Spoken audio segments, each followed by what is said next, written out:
If you've just been floating along, letting life throw you in different directions, then this is for you.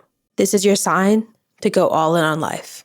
I saw this interview on Instagram. It was a reel, it was like a clip of John Mayer being asked, of all your potential available to you, how much of it would you like to have? Because like in the way he said it too was, if it's just 60% and the other 40% you just want to have fun and chill, that's totally fine. There's nothing wrong with that. But I think there's a lot of confidence in actually owning what you want that a lot of people miss and feel a bit ashamed of. Because if you say to yourself and you trust yourself enough to be honest with yourself, that you genuinely, I don't want to say don't care, but aren't willing to sacrifice what it takes to achieve 100% of your potential, that's fine. Maybe it's only 80% you truly want. And that's honestly not the issue I think a lot of people have. I think the issue is actually defining what they really want and being okay with what it takes to achieve that. And so I looked at myself and I looked at what I was doing. And this was, I saw this in November, and it was at a time when I was very complacent. I got too comfortable. I was making consistent money from consistent, client work, getting referrals. A lot of things were going well, and I wasn't actively building towards anything new. And I don't think I also had a lot of clarity on what I actually was building towards. And if you don't have a mission, and you don't know why you're doing it, it makes it very hard to actually sacrifice and do what needs to be done. But I've always known one thing about myself. I want to become the person who can achieve these far-fetched goals. And a crazy one for me, before I get into my new goals, is today I had my first Instagram reel hit 100,000 views. And just 3 months ago, I was hoping to hit a 10,000 view. I was working towards it. I was posting. I was gathering the data. I was iterating. I was revising, but it took time to get there. I'm not saying it was my first reel, right? But I wanted to become the person who can achieve that. And my goal for 2026 is to have my first video hit 1 million views and to be getting 1 million views per month organically. And the truth is, this year, I know I can become the person who is able to achieve that far-fetched goal. 1 million views seems far-fetched right now, but it's actually super attainable being at 100,000 now. When I was getting 10,000, yeah, that did seem far-fetched. But even just within the 1 month of the year being done, I'm already on my way. And so looking at these other goals, I have, 1 million a month business, 10 million a month business. Being able to run a marathon, a goal I've had since I was 16, is to be on the 30 under 30 list. And I know I'm going to get these things. I have full confidence in myself, and I fully trust myself to do the work that needs to be done.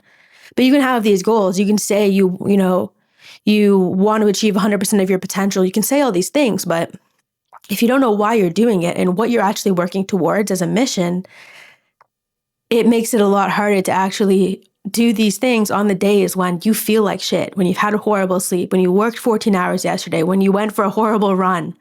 Or I did my 1K benchmark on Saturday. Was it Saturday? Yeah. And my body felt pretty bad on Sunday, but I knew to recover, I had to do some kind of motion, some kind of movement. So I did, but kind of sucked. And these are the kind of things that when you have a goal to achieve, you're willing to do it. Because I know that if my goal is, for example, to run a marathon, I need to be faster than I am right now. And that means I need to cut down my 5K time. And for me to cut my 5K time sub 30 this year, I need to get faster. And so in order to do these things to reach my eventual goal of running a marathon, this is my step right now. This is the phase I'm in. I'm basically in phase 1 when it comes to running. But I love it, and I'm willing to do it. And so that's just, one example of a goal that I'm pursuing where, because I have this mission and because I have this why and I know why I'm doing it, I want to become the person that I want to see myself be a marathon runner. And I've been saying that since I was 14. So if I were to keep saying it and not actually doing it, I would feel like a hypocrite. And that's honestly a quality that I can't stand in people, is when they say they want to do something, but don't actually do it. And I've been there before. I'm not saying I've never been that person. As you can see from kind of what I'm saying here, you have the amount of your potential that you want to reach. You have specific goals you want to hit. But the real question is, who do you need to become to achieve these far-fetched goals? What seem far-fetched now, but you can actually do, because nothing is impossible. Okay, I don't want this to be like a motivational YouTube video, but really, who do you need to become? Who do you need to become to achieve what you want to achieve? What habits do you need to have? What beliefs do you need to have? And as an example of this, with the marathon example, I need to believe that I'm an athlete. And not only just someone who's trying to be an athlete or trying to be a runner, all these things. I genuinely need to believe that I am an athlete. That's why I move every day. That's why I run 3 times a week. It's not because I'm trying to be a runner, because the more you say you're trying to do something, the more you're accepting that you're not actually doing it. But I am actually doing it. So what's stopping me from being a runner? Is it comparing myself to people that are already running faster than me? No, I'm still a runner regardless. And these are mindset shifts you have to make. And if you can't make these mindset shifts, you can't achieve what you want to achieve. That's what I've experienced. When I was, chasing 10K a month, and I had this interesting, I'll circle back. But basically I was at this event for female, I would say entrepreneurs, but, it was a women's networking event on Friday. And the coordinator and the founder of the company that runs these events, she said, if you chase something, it runs. I thought that was really interesting because I've seen that happen in my own life. The more I chased 10K a month, the farther it seemed from me. The farther it felt, it was more far-fetched. When I started to believe that I was a 10K a month business owner and actually did the things that proved I was a 10K a month business owner, because confidence just comes from the reps. If you're not doing the reps and you're not actually becoming that person, doing the tasks that require you to be that person, your confidence is nothing, because you're not confident because you're proving yourself wrong, basically. On the day-to-day, if you're not doing the things that are required that you say you're going to do, there's no wonder you're not confident. But anyway, the point being, who do you need to become? I need to become somebody who believes they're an athlete. How do I do that? By actually doing the work. And that's something I've tried to kind of go around when it comes to my health, especially with not specifically with running, more with lifting, is like I need to gain muscle to be faster. For me to gain muscle, I have to lift weight and I have to eat more. Well, I don't eat consistently.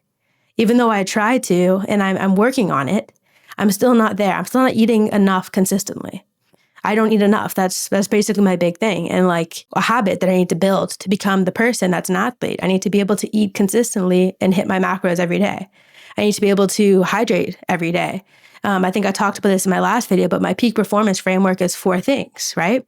This is what a lot of high energy athletes use, high achieving athletes use. And it's hydration, it's recovery, it's nutrition, and it's exercise. If I'm not nailing each of those 4 areas, how can I call myself an athlete? If I'm not even trying to nail them, I can't say shit about myself. So yes, you can believe that you're an athlete, but if you're not doing the work, you're really just lying to yourself.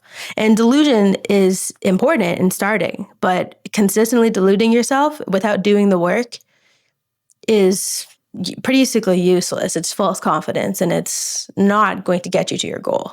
But really the moral of all of this is that growth requires you to shed your old identity to become someone new. You have to become this person who's capable and willing to do the things and sacrifice what they need to become who they want to be. If you're not willing to do that, that's fine, but you have to accept it.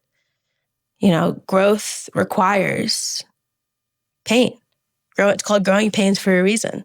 Muscles have to tear in order to be regrown bigger.